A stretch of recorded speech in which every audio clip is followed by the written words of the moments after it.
They called her the bravest woman on the frontier. Annabel Harding, who stepped off the Union Pacific Railroad train with 3 crying infants in her arms and tears glistening on her cheeks. She had traveled across rough terrain and endless plains, only to be abandoned on the dusty platform of Willow Creek. Whispers flew among the townsfolk like tumbleweeds, uncertain if she was mad, desperate, or just a poor soul caught in a cruel twist of fate. But when a lone Civil War veteran, known around town for a haunted look in his eyes, rode up on a tired chestnut mare, everything changed in a single heartbeat. The harsh wind, sweeping across the platform of Willow Creek's small train station, was nothing compared to the torrent of emotions coursing through Annabel Harding's heart. She pulled her tattered shawl tighter around her shoulders, the early autumn chill already creeping into her bones. The train had steamed away minutes ago, leaving a plume of black smoke in its wake. Passengers who disembarked with her had dispersed quickly, scurrying to their next destinations or to awaiting wagons. But Annabel had nowhere to go. She had answered an advertisement in the newspaper calling for a mail-order bride. Her fiancé, a man she knew only from polite letters, swirling calligraphy and pictures that might well have been from a borrowed album, had promised her security, a home and acceptance of her expectant condition. She had left her old life behind and embarked on the Union Pacific Railroad train from St. Louis, with high hopes, trusting the promise of a new beginning. In her arms, she cradled her newborn triplets, each of them wrapped in simple blankets. Their tiny cries were pitiful against the wind. Hours passed. The station cleared, leaving only the station master cleaning up spilt coffee and old newspapers. No one arrived to claim her, and no letter had been waiting. A sense of dread had long since formed a knot in the pit of her stomach. She thought perhaps he was just late. Maybe his wagon had broken down.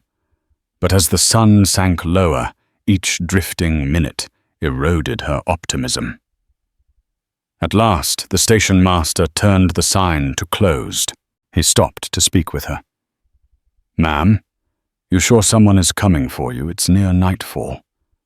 Despite his gruff voice, there was sympathy in his eyes. Annabel swallowed. I thought so," she replied softly, looking down at her infants. They were fussing hungry and restless. Her mind whirred with panic. Where would she go? She had only a few coins left, not nearly enough to board at the local inn for more than a night or 2. She recalled the final telegram she'd received a month ago. "Dearest Annabel," it had read, "I eagerly await your arrival. Rest assured my ranch is large and my arms welcoming." Now, on the deserted platform, she felt the crushing weight of betrayal. Finally, the station master nodded toward a short wooden bench in a corner of the platform. "You can't stay out here all night with those little ones. I'll fetch the sheriff." Annabel thanked him with a thin, trembling smile. She had no notion what help the sheriff might offer, but any assistance was better than being alone in the dark. She sat her babies squirming restlessly, her mind racing to figure out how she'd feed them or where she'd find shelter. She prayed for a miracle, for some shred of kindness in this wild land she'd risked everything to reach. Night fell and a full moon illuminated the dusty streets. The sheriff came and went, offering the station master only a shrug. "If the fellow who wrote her those letters doesn't show up soon, I can keep her at the jail for the night," he offered, not unkindly but matter-of-factly. While the sheriff went to arrange some blankets, Annabel was left to wait in the station master's office. It wasn't much warmer there. She could still see her breath in the glow of the oil lamp. She sang softly to her triplets, Mabel, Lucille, and Emmett, soothing them the best she could. Then came the sound of hooves echoing down the street, the rider appeared out of nowhere, a silhouette in the silver moonlight. He dismounted in front of the station, tying his chestnut mare to the hitching post. He was tall and lean, with broad shoulders and a beard that marked him as somewhere past his 30s. A battered Union Army coat hung from his frame. The blue faded to a dusty grey by years of sun and wind. Annabel glimpsed the faint glimmer of a tarnished cavalry pin on the lapel half hidden by the flickering lamplight. His name was Matthew Cross. Most folks in Willow Creek knew him in passing as that ex-soldier who kept mostly to himself. Rumor had it he'd fought bravely at Gettysburg, losing more than his fair share of brothers in arms. Though he rarely spoke about his wartime experiences, people understood something haunted him, a spectre from the past that made him keep the world at arm's length. The station master crossed the threshold just as Matthew entered. "Well, speak of the devil, Mr. Cross. Didn't expect to see you in town at this hour." "I've got business in Willow Creek," Matthew said. His voice was low, carrying a slight rasp that suggested nights spent in the cold or days yelling commands across a battlefield. His gaze fell on Annabel and the 3 newborns. Her face, etched with desperation, immediately seized his attention. "Everything all right here?" The station master shook his head. "We've got a bit of a predicament." He introduced Annabel briefly, explaining how she'd been promised a new life and a husband, but was left stranded. Matthew listened quietly. Even in the dim glow, Annabel saw compassion stir beneath the weariness in his eyes. "You've got no one?" he asked, turning to her. She swallowed back a surge of tears. "No one," she breathed. I don't know what happened to him." Saying nothing more. Matthew nodded once, a curt gesture, and stepped aside with the station master. Annabel couldn't catch their hushed conversation, but she caught the occasional sympathetic glance from Matthew. She held her breath, her heart pounding, wondering if he'd suggest some place for her to go, or worse, advise her to return to St. Louis. But that was impossible. She had no means left, no money for train fare. Finally, the station master motioned her over. "Mr. Cross here is headed back to his place outside town," he said. "He's offered you shelter for the night. Now that's no permanent solution, mind you, but at least you and your little ones won't freeze." Annabel's shoulders sagged with relief. This was hardly how she imagined her first evening in Willow Creek, but she was in no position to refuse charity. "Thank you," she murmured, her voice trembling with gratitude. "It's settled, then," the station master said, more to Matthew than to her. Matthew offered his arm to Annabel, helping her out into the cold night. The triplets stirred and fussed, and he took note of the fear and vulnerability in her posture. "Don't worry," he said. "I've got a small cabin warm enough for tonight." That was all but for Annabel, who had been teetering on the edge of despair. It was more than enough. Matthew led her to a borrowed wagon, which he had procured from a local farmer, while his own was undergoing repairs. In the meager lantern light, Annabel could see it was filled with feed sacks, coiled rope, and other ranch supplies. He cleared a space on the bench seat for her and carefully handed the babies up one by one, though she was momentarily anxious about her children being handled by a stranger. His gentleness eased her nerves. The journey out of Willow Creek was quiet, save for the rhythmic clatter of the wagon wheels. The moonlit prairie stretched endlessly, a lonely expanse of tall grass whispering in the wind. Annabel periodically glanced at Matthew. In the flicker of moonlight, she could see scars on the backs of his hands and deeper ones in his eyes.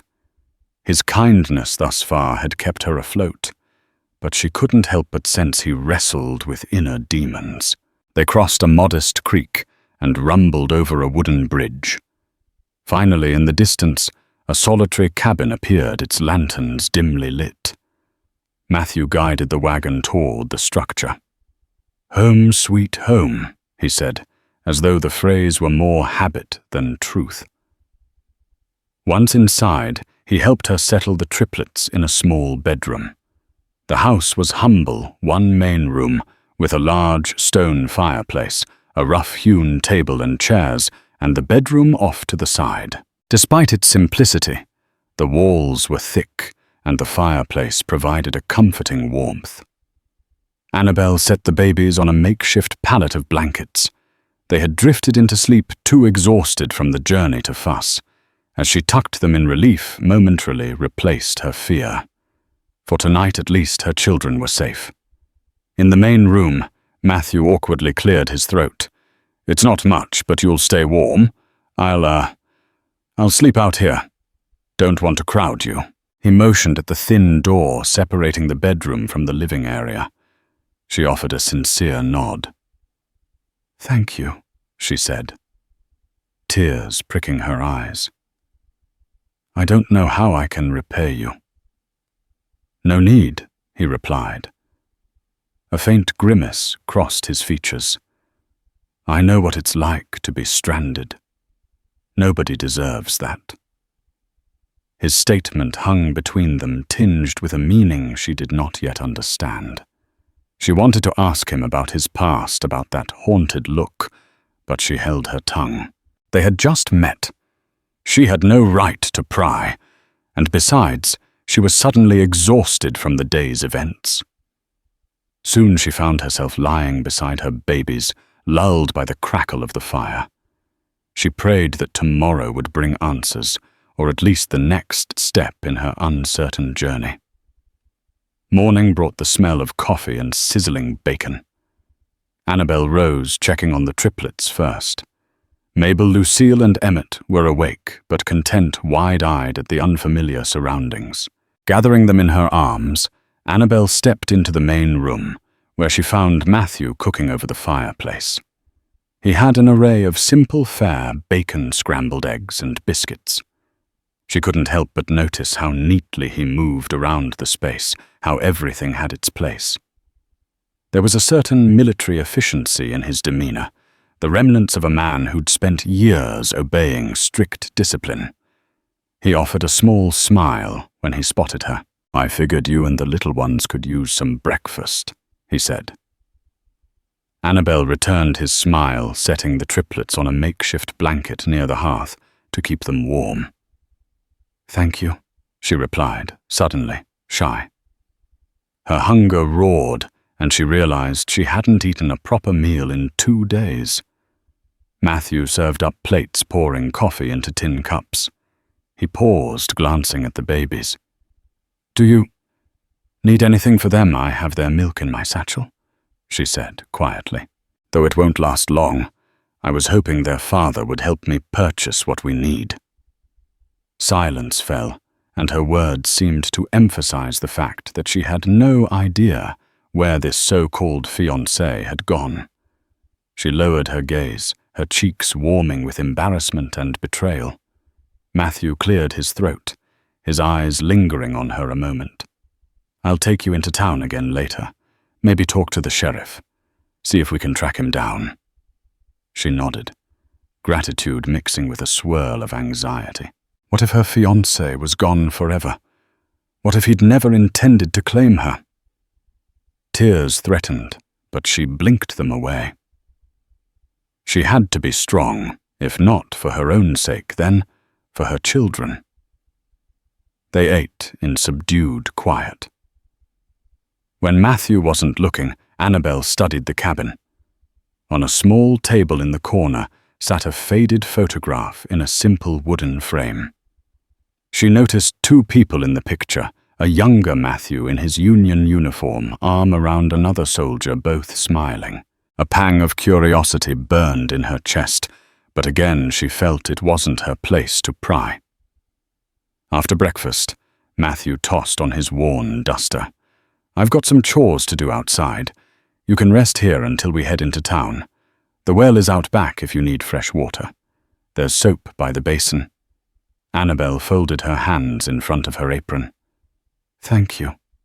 You've been so kind." He shrugged, as if to wave away her gratitude, then disappeared out the door, heading for the barn. Annabel felt her chest tighten with relief and confusion. She was grateful beyond words, but felt uneasy at being such a burden. For her entire journey, she had braced herself to meet her new husband, only to be jilted. Now she was in a stranger's cabin, reliant on his generosity. A swirl of worry, gratitude, and shame crashed through her. Yet something about Matthew's solemn kindness gave her hope. Perhaps in this harsh land, there was still compassion to be found. Willow Creek was a modest town, boasting a main street with a saloon, a general store, a blacksmith's shop, a livery stable, a small church, and a handful of homes scattered around.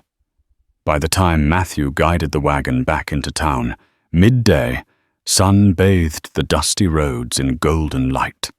They stopped first at the sheriff's office. Sheriff Harlan, a broad man with a salt and pepper mustache, greeted them at his desk. Annabel explained her situation again, showing him the letters she had received from her supposed fiancé, a man named Harold Davenport. The sheriff skimmed them, his eyes narrowing. "These letters mention a ranch outside Willow Creek," Sheriff Harlan said, flipping through the pages. "But I don't recall any Davenport property here. Let me check the registry." Annabel's heart pounded as the sheriff thumbed through his files, scanning documents quickly. "I see nothing," he concluded, eyebrows pinched in frustration. "No record of a Davenport with a ranch in these parts." Annabel felt her stomach drop, tears welling. "But I have nowhere else to go. All this was promised." The sheriff sighed, sympathy lining his face. "I can ask around. Might be someone's heard of this fella, or maybe he was passing through. But for now," he turned to Matthew, "if Mr.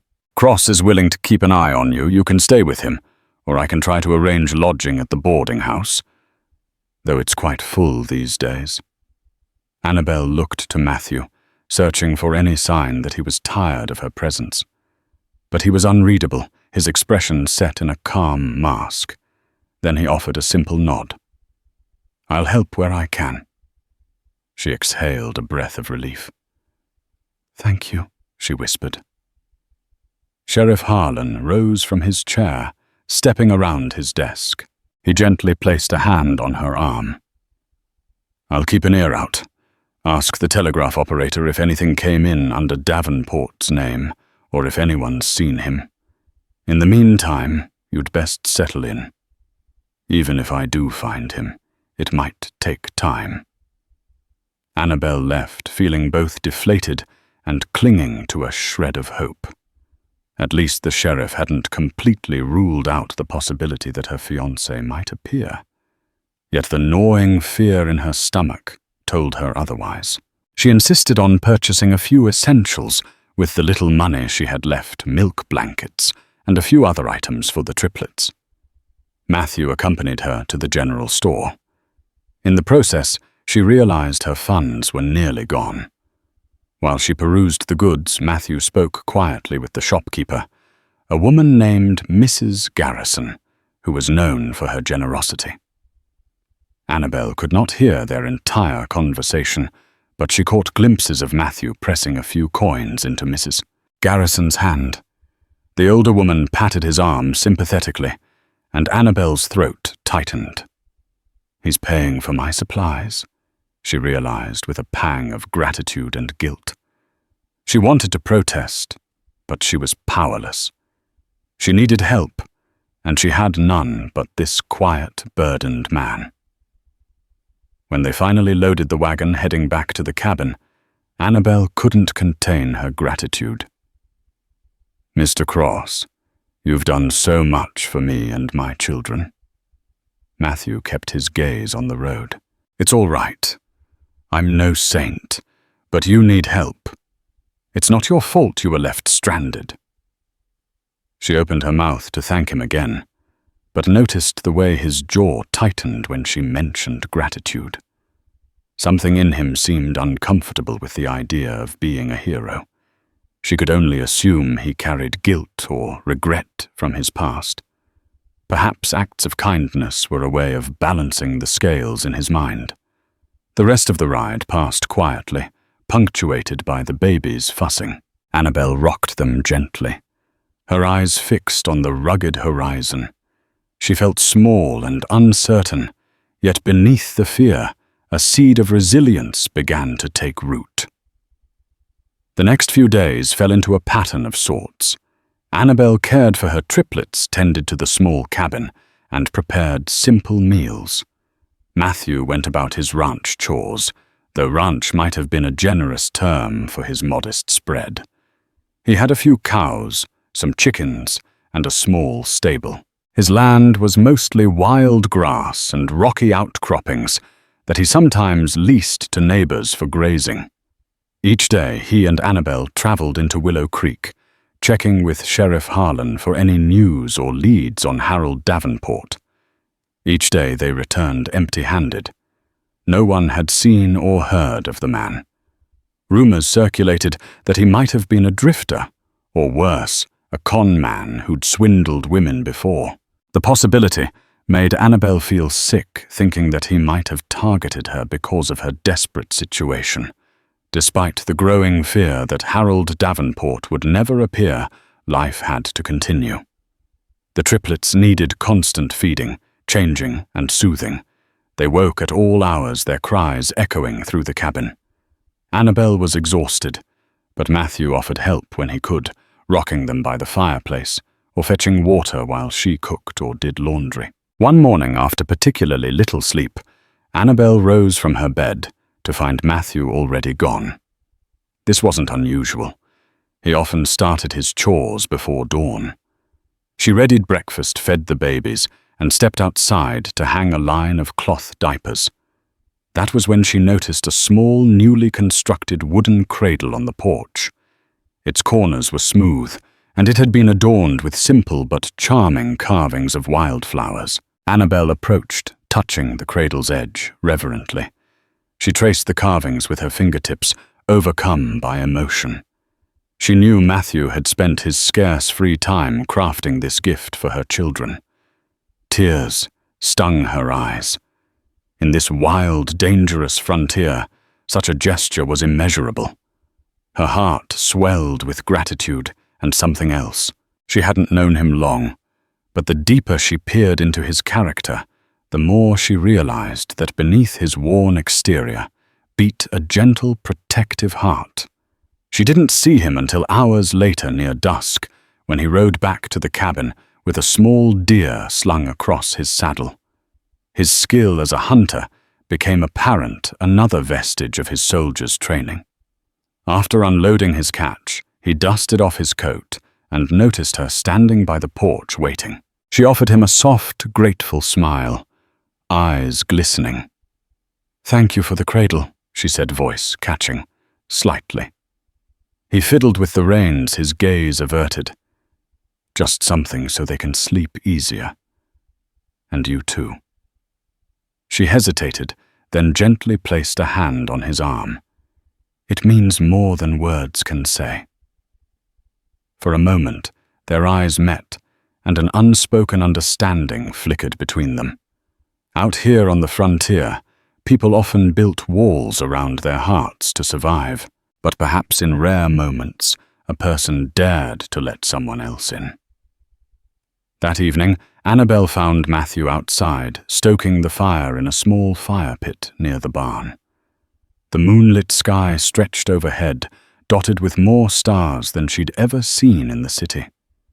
She wrapped a shawl around her shoulders and ventured out, feeling a pull to speak with him.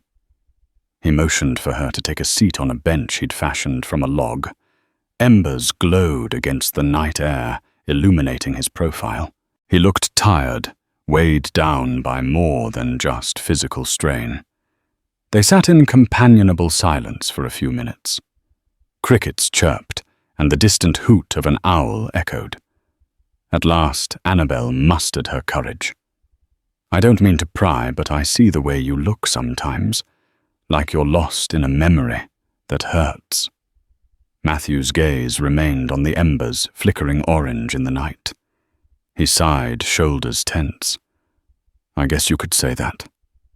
Annabel waited, not pushing. She learned quickly that Matthew would speak only when he decided to. Finally, he cleared his throat. I served in the Union Army, he began quietly, voice thick with old sorrow. Signed up when I was just a kid, thinking I'd save the world. Ended up fighting in places you've probably heard of, Gettysburg and Antietam. Lost a lot of good men. Annabel's heart panged with sympathy. She recalled faintly reading about those battles, the staggering numbers of fallen soldiers. I'm sorry. He nodded, continuing. My best friend was named Samuel Porter. We grew up in the same town back in Ohio, joined up together. He was like a brother to me. We survived Gettysburg, but near the end of the war, a skirmish in Virginia. He took a bullet. Died in my arms. Matthew's jaw clenched, his eyes distant. I couldn't save him.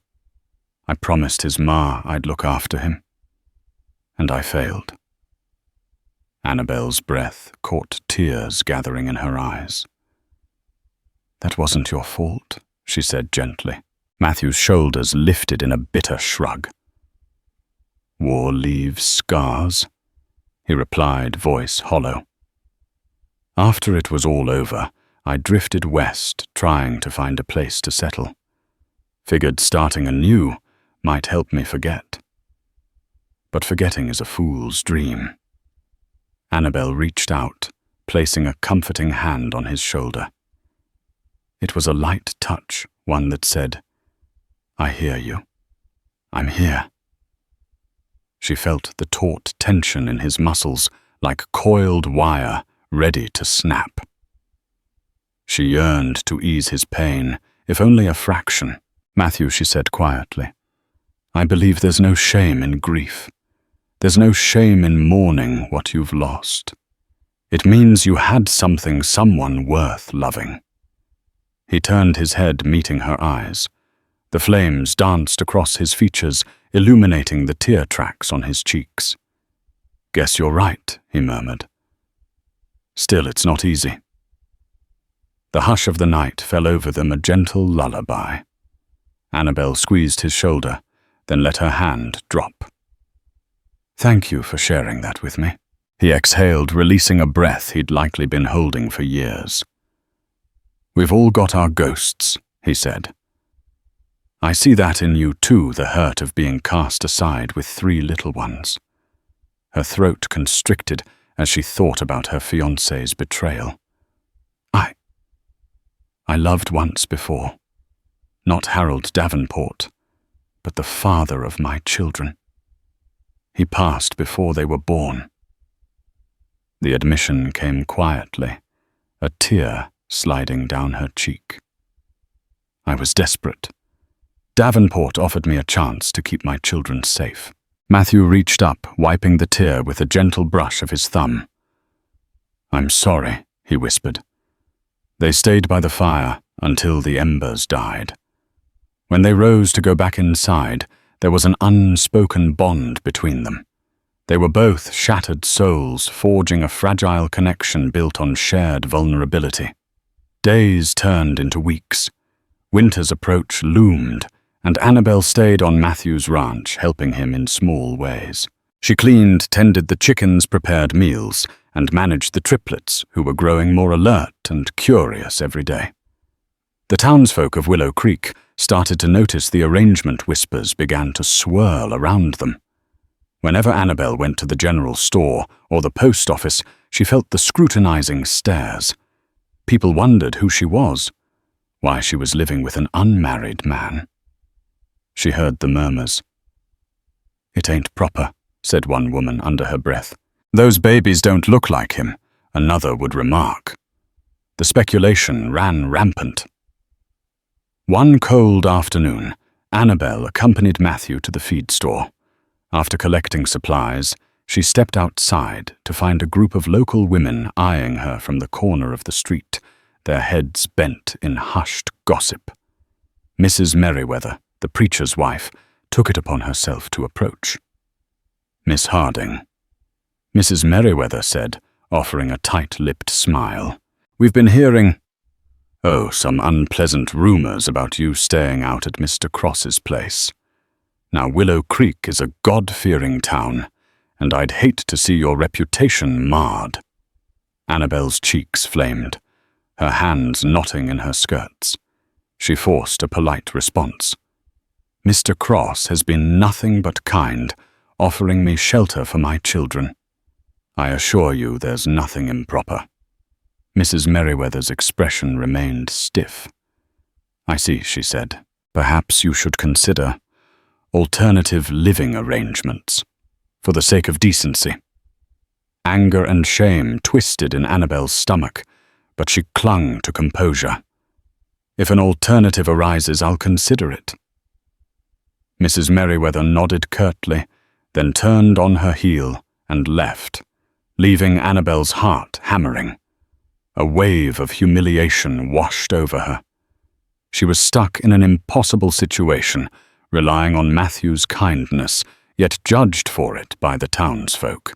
When Matthew emerged a moment later, he sensed her distress. "What's wrong?" he asked quietly, glancing down the street at the retreating figures. She breathed shakily. "Just some small-town gossip. They think ill of me staying with you."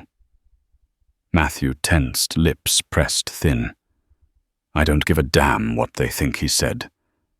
"But if it bothers you—" "No," she interjected firmly, surprising herself with the strength in her tone. "You've done more for me than anyone else. I won't abandon you now just because of idle tongues." His features softened. He placed a hand gently on her shoulder, guiding her back to the wagon. The simple gesture helped dispel the sting of judgment. As they drove away, Annabel promised herself she wouldn't let gossip defeat her. She might be a stranded mother of 3, but she was also a survivor. She'd prove it.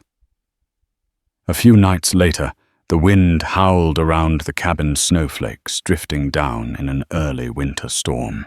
Inside, Annabel cradled little Mabel, humming a lullaby by the flickering firelight. Matthew sat in a chair across from her, carving a small wooden horse for Emmett. The cabin felt cozy and safe, a sanctuary against the raging elements outside. Suddenly, a sharp knock echoed on the door. Both of them froze. It was unusual to have visitors after dark, especially in a blizzard. Annabel's heart lurched. She stood, pressing Mabel closer to her chest. Matthew rose as well, brow furrowing. He grabbed his rifle from the mantel, a habit learned from the war, and approached the door cautiously. "Who's there?" he called. A muffled voice came from the other side. "It's Sam Jenkins. Got a message from the sheriff." "Let me in." Matthew threw open the door, wind and snow blasting into the cabin. Sam Jenkins, a local ranch hand, stumbled inside, shivering. "I'm sorry to come so late," he said, face flushed from the cold, but the sheriff said it couldn't wait. Matthew shut the door, bolting it against the blizzard. "What's going on?" Sam caught his breath, rubbing his hands together near the fire. "Sheriff got a telegram from Cheyenne. Word is a man matching Harold Davenport's description was arrested there for some petty con. He's being held. The sheriff thought Miss Harding might want to know." Annabel gasped, her pulse racing. "He's alive. And in Cheyenne." "That's what the telegram said." Sam confirmed, pulling out a folded paper from his coat pocket. He handed it to Matthew, who read it quickly, then passed it to Annabel. Her eyes flicked over the words. "Stop. Holding suspect named Harold Davenport. Stop. Request possible victim to identify. Stop." Shock, and a strange relief spread through her. A part of her had feared he might be dead, yet now he was arrested as a criminal, confirming her worst suspicions that he was a con man. A surge of anger and betrayal rose.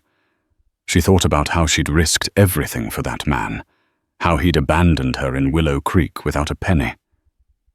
"What should I do?" she whispered, looking to Matthew. Sam Jenkins glanced between them. "Sheriff wants you in town tomorrow. First light to see if you can identify him in a photograph. If he's the same fella, they'll extradite him back here, or maybe you'll have to go to Cheyenne to press charges." Annabelle nodded numbly. "All right. Thank you, Sam." He tipped his hat. "No problem. Now I'd best get back before the storm gets worse." They bid him farewell, and after he left, Annabelle's hands trembled. She eased herself onto a stool, Mabel still cradled against her. Matthew crouched beside her, his eyes filled with concern. "Are you okay?" She exhaled a shaking breath. "Yes. No. I'm not sure," she said, tears flooding. "I'm furious at him. Yet I'm scared. I feel like a fool." She paused, voice trembling. "And if he's a criminal? What if he comes after me when he's free?" Matthew's hand closed around hers, warm and steady. "He won't get near you," he promised. "I'll make sure of that." In that moment, Annabelle felt an overwhelming sense of gratitude and safety in Matthew's presence. Despite the swirl of turmoil, she knew she wasn't alone, and that meant everything. The next morning, the snow had lightened, but the wind remained icy. Matthew and Annabelle bundled the triplets, loaded the wagon, and headed into Willow Creek. The roads were slick with half-frozen slush, but Matthew navigated with care. They arrived at the sheriff's office to find Sheriff Harlan waiting with the telegram. He showed Annabelle a grainy photograph attached, featuring a man with slicked-back hair and a thin mustache. She studied it, her heart pounding. It was Harold Davenport, or at least the man who claimed to be Harold Davenport. The lines of his face, the arrogant tilt of his chin. It was unmistakable.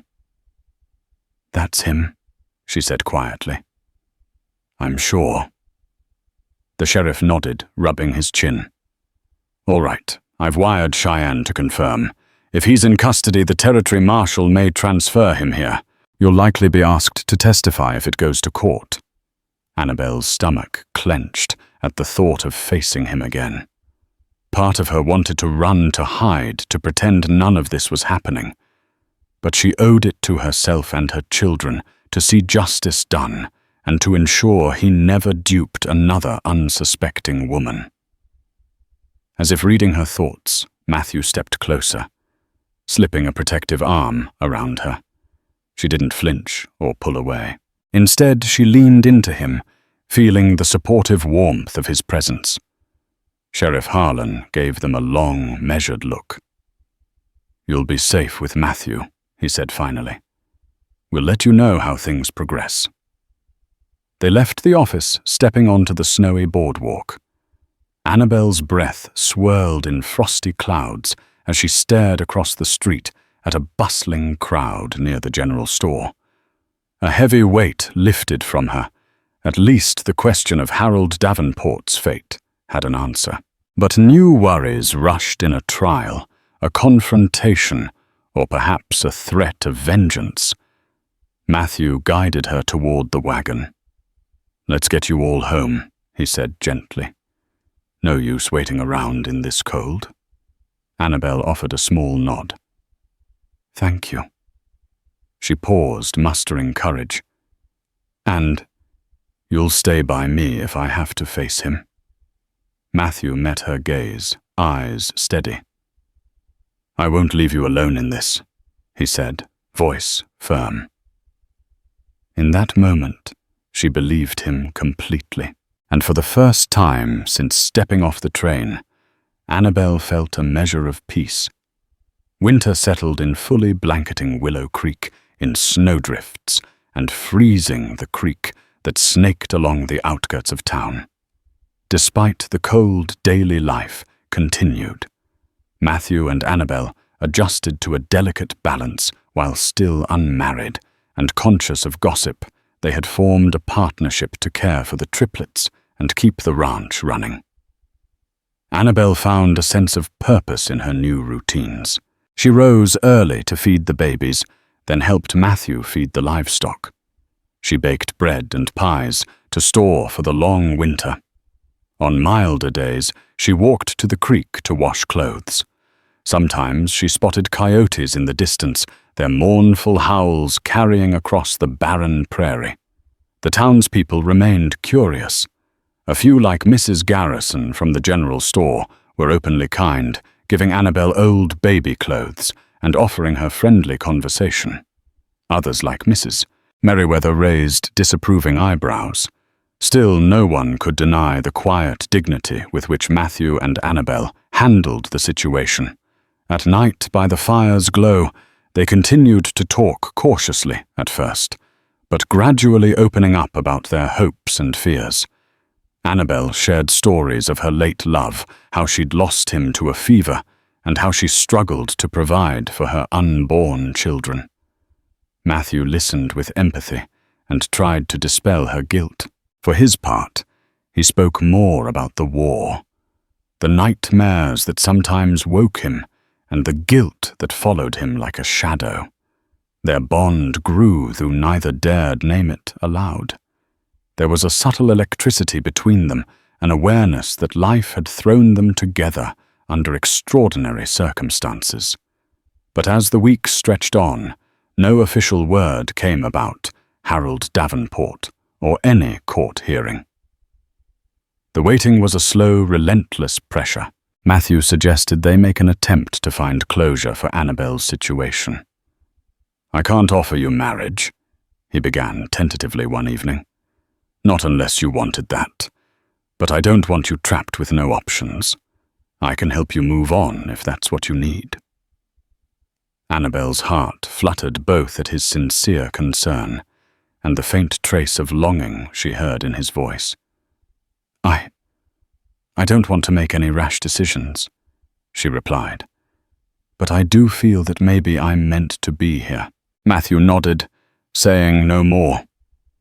But the flicker of hope in his eyes told her he'd heard the unspoken truth in her words. Just as the snow began to melt with the first hints of spring news arrived that Harold Davenport was to be transferred to Willow Creek's jurisdiction. A traveling judge would come to hear the charges. Annabel's nerves returned with a vengeance. The day Harold Davenport arrived in town, Annabel stayed home with the children at Matthew's insistence. He rode to Willow Creek to watch the proceedings, ensuring everything remained under control. Hours passed. Annabel tried to busy herself rocking the triplets, stirring a simmering stew. 1,000 possible scenarios sped through her mind. She feared Harold might talk his way out of the charges, or worse, threaten her somehow. At last, nearing sunset, Matthew returned. He dismounted quickly, tying his horse to the post, and hurried inside, where he found Annabel pacing. "Well?" She pressed, her voice trembling. Matthew removed his hat, running a hand through disheveled hair. "He's locked up in the sheriff's cell. Judge will hold the hearing in 3 days. You'll have to testify." Annabel swallowed hard, nodding. "So it's really happening. I'll face him at last." Matthew's eyes softened. "I'll be right there with you," he promised again. He tried to bluff the sheriff with some story, that it was all a misunderstanding that you ran off. But the telegrams from Cheyenne say different. Annabel exhaled relief, warring with fear. "Thank you for standing by me." "Truly." He stepped closer, gently touching her arm. "You're not alone in this, Annabel." She reached up her hand, resting on his chest, feeling the steady thump of his heart. For a moment, they shared a fragile silence. Then one of the babies cried, and the moment broke. She moved to tend to them, but not before Matthew caught her hand, squeezed gently, and let go with a reassuring nod. 3 days later, the makeshift courtroom, really just the largest room in the town hall, was packed with curious onlookers. Willow Creek rarely hosted legal proceedings of this magnitude, and everyone wanted a glimpse of the con man who'd scandalized their community. Annabel sat at a small table, her hands trembling while Matthew sat protectively beside her. Across the room, Harold Davenport sat with his lawyer, a slick-looking man from Cheyenne. Harold wore a smirk that made Annabel's stomach churn. He occasionally glanced at her, his eyes full of contempt. When she saw that smirk, memories of Dessert at the train station surged inside her, fueling a quiet rage. Judge Roberts, a weary-eyed man who traveled from town to town in the Wyoming Territory, presided over the hearing. Sheriff Harlan recounted the telegram chain, the evidence that Harold had posed as a ranch owner, seeking a bride, and how Annabel had been lured west under false pretenses. He also testified that Harold faced charges in Cheyenne for similar frauds. Then Annabel was called to the stand. She rose, legs shaking, and approached the small witness chair. Matthew squeezed her hand briefly in encouragement.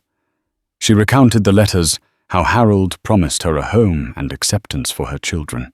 She spoke about arriving in Willow Creek, left waiting at the station, and the heartbreak she endured, realizing he had no intention of fulfilling his promises. "You had no knowledge he was a con man at the time, did you?" asked the prosecutor. "No," she answered, voice quivering but resolute. "I trusted him. I had nowhere else to turn." Harold's lawyer attempted to smear her character, suggesting she was the one who might have fabricated the letters for attention. But the letters were verified, and others testified seeing them. Matthew also testified explaining how he found Annabel abandoned. Though he was reluctant to speak publicly, he answered calmly and firmly. The hearing concluded with Judge Roberts deciding there was enough evidence to hold Harold Davenport for trial on multiple counts of fraud. Bail was denied, and the judge ordered him to remain in custody until the circuit court convened. A wave of relief crashed over Annabel as the gavel struck. She caught Harold glaring at her, venom in his eyes, but the sheriff's deputy pulled him away to the jail. The spectators began to disperse, and a few even approached Annabel with kind words of support. Matthew stood behind her, his hands lightly on her shoulders. "It's done for now," he murmured. "He won't harm you." She turned and wrapped her arms around him in a brief, desperate hug. He froze, surprised, but then his arms encircled her. "Thank you," she whispered into his chest. "For everything." In that embrace, the hush of the courtroom around them, Annabel felt a profound sense of safety and gratitude. Maybe, just maybe, the future held something brighter than the pain of the past. In the days following the hearing, Annabel noticed a shift in the townspeople's attitudes. Many treated her with a new respect, seeing that she was truly a victim of Harold Davenport's deceit.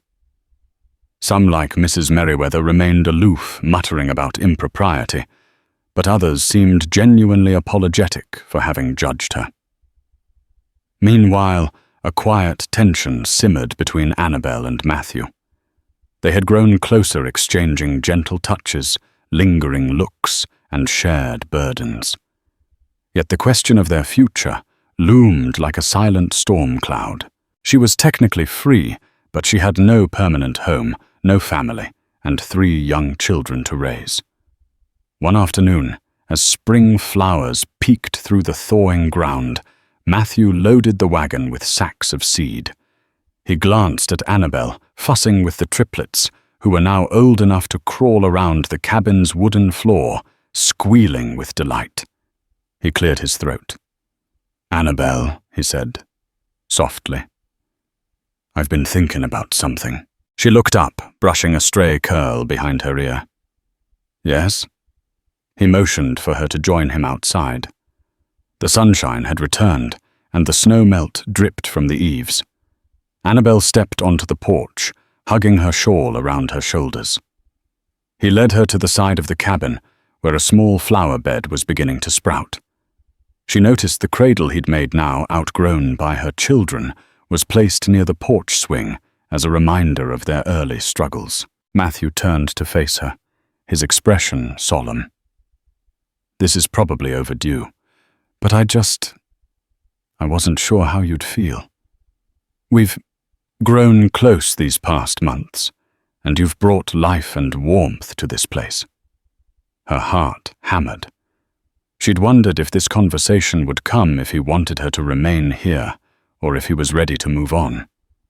He swallowed hard, hands shaking slightly. I'm not a wealthy man, and my land ain't much, but I promise to work hard to provide for you and your children. I'd be honored if you'd consider becoming my wife. Annabel's breath caught. She stared at him, tears pooling in her eyes. For so long she had felt adrift with no anchor except the faint hope that she could make a life for her children. Matthew was offering her not just a home, but companionship, support, and love. I know it's sudden, he continued nervously. You don't have to answer right away, but I couldn't let you go on thinking you were a burden. You're not. He trailed off, struggling for words. She bridged the gap between them, laying a hand on his cheek. Matthew, she said, voice quivering with emotion. You saved me. You saved my babies. You've given us a chance to rebuild. I couldn't imagine a better man to stand beside. He blinked, tears shining in his own eyes. Is that a yes? With a trembling smile, she nodded. Yes. Their lips met in a tender kiss, sealed under the bright spring sun, the promise of hope and new beginnings, enveloping them in warmth. The triplets babbled from inside the cabin, as if blessing their union with curious glee. Within a week, plans were made. The local preacher, Reverend Mills, agreed to perform a small wedding ceremony by the creek near Matthew's cabin. Close friends gathered, a handful of ranchers, Mrs. Garrison, Sheriff Harlan, and even a cautious but seemingly repentant Mrs. Merriweather. Annabel wore a simple white dress borrowed from Mrs. Garrison's daughter. Matthew wore his best suit, which still bore faint traces of his old Union uniform in its tailoring. He had polished his cavalry pin, wearing it as a subtle reminder of his past, now merging with his future. The ceremony was intimate and heartfelt. The triplets, dressed in tiny matching outfits, were held by neighbors as Annabel and Matthew exchanged vows under the budding cottonwood trees. When the preacher declared them husband and wife, applause and laughter mingled in the gentle breeze. A small reception followed at the cabin. Mrs. Garrison baked a cake decorated with sugar flowers. Folks brought homemade breads and stews. Laughter rang out as children ran around the yard, and neighbors reminisced about the hardships of winter and hopes for the new planting season. Annabel found herself surrounded by well-wishers. Even those who once whispered about her showed up, offering blessings and a small gift or two, perhaps out of genuine goodwill, or maybe to soothe their own consciences. She accepted their congratulations graciously. At one point, Annabel took a quiet moment by the creek. The water, freed from ice, babbled over smooth stones. She gazed at the reflection of her own face, eyes bright with a joy she never imagined possible just months before. The sound of footsteps made her turn. Matthew stood behind her, a warm smile on his lips. "How are you feeling, Mrs. Cross?" he asked, using her new name for the first time. A laugh bubbled from her throat. "Happy. Safe. She leaned into him, resting her head on his shoulder. He kissed her hair. "That's all I ever wanted for you." They watched the water flow, the sun glinting off ripples. Beyond the stream, the future stretched wide as the open prairie, a testament to the resilience and hope that had brought them together. Months passed and life on the Cross Ranch flourished. With Harold Davenport sentenced to a long prison term for fraud, Annabel no longer lived in fear of his shadow.